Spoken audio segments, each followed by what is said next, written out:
Bon, écoutez, moi, j'ai pas le temps, j'enchaîne.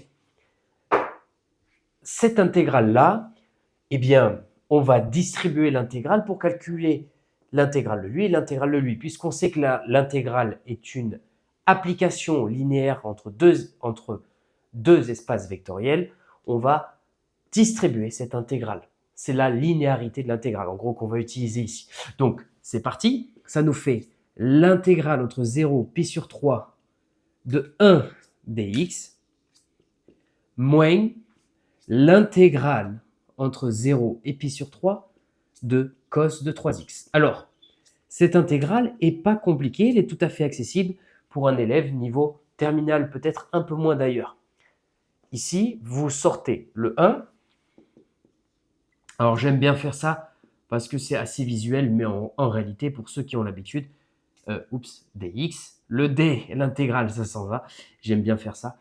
Et le cos, la primitive du cos. Alors, du coup, la primitive du cos, ici, pas besoin de faire un changement de variable. La primitive du cos, c'est sin, puisque quand on dérive le sin, ça nous fait cos. Mais attention, vu qu'il y a un 3 devant, eh bien, je vais mettre un tiers. Ça nous fait 1 tiers sinus de 3x. Bien entendu, évalué entre 0 et pi sur 3.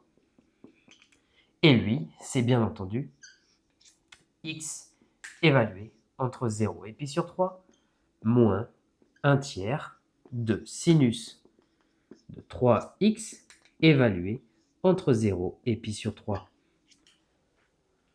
Ok, c'est parti. X en pi sur 3, ça nous fait pi sur 3. Moins x en 0, eh bien, ça nous fait 0. Moins 1 tiers sinus, attention, c'est là où je vais l'écrire, sinus de 3 pi sur 3. Les 3 s'en vont, ça nous fait sinus de pi qui nous fait 0, moins sinus de 0. Bien, écoutez, lui, c'est sinus de pi. Sinus de pi. Sinus de pi fait 0, qui est égal à 0. Et sinus de 0, bah, ça nous fait 0.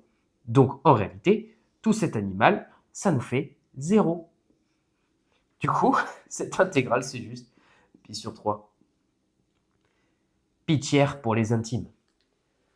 Allez, bah, écoutez, passez un bon dimanche. Je vous dis, travail réussi. Je la refais pas cette fois-ci. Allez, ciao tout le monde.